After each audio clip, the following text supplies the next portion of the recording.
So with that, we bring in Homeland Security Secretary Markwayne Mullin. Secretary, it's great to have you with us. Thank you so much for joining us today. Thank you for having me on, Martha.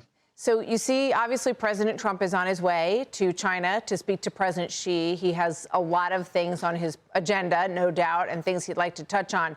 This kind of soft power infiltration of governments around the country, we've seen it in colleges with the Confucius Institutes, many of which were shut down. We saw it in an agency that was shut down in Texas a while back. Tell me what your thoughts are on sort of the larger picture of this kind of Chinese infiltration in the country. Well, it's not surprising. We've had intel reports on this for quite some time that they were infiltrating our universities.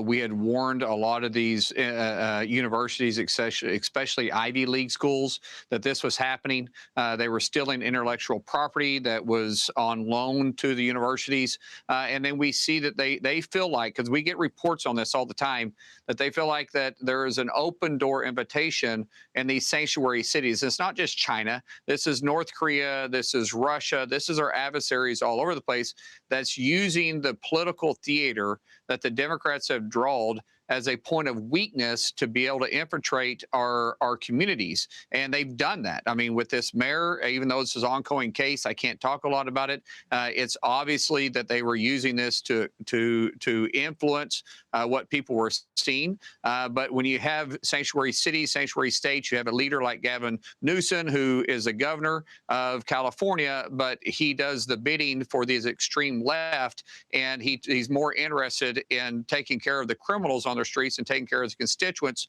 on his actual streets. You expect this kind of stuff to happen. It's shameful. It should never happen. But unfortunately, in this case, it looks like it did. So, I mean, clearly it undermines our national security. So as the head of the Department of Homeland Security, as the president is on his way literally right now on the plane to talk to President Xi, what keeps you up at night in terms of Homeland Security and the Chinese threat that you hope the president will press the president of China on this trip? Well, I sleep good at night no matter what, because we have such a dedicated force in the Department of Homeland that does the work every single day. But we take our job very serious. We constantly get reports on this. The president obviously has an agenda. We also understand that China has an agenda too. We'll see how it goes. But if they think they're going to outmaneuver President Trump like they try to outmaneuver President Biden, there's two different characters. President Trump literally wrote the book on the art of a deal. He's the strongest leader of your and I's time period, and I believe this is the right move. I really like the forward approach that President Trump is having with China, taking the conversations directly to them. The last time we saw a president do this was Ronald Reagan with Gorbachev, and guess what? It prevented a Cold War. Yeah. So what President Trump is doing here is exactly what he needs to do, and hopefully we can prevent China from going into Taiwan in 2027, like they have repeatedly said they were going to do. Hopefully we can keep this nuclear arm buildup from getting out of control, because it's possible with the pressure that China is putting on.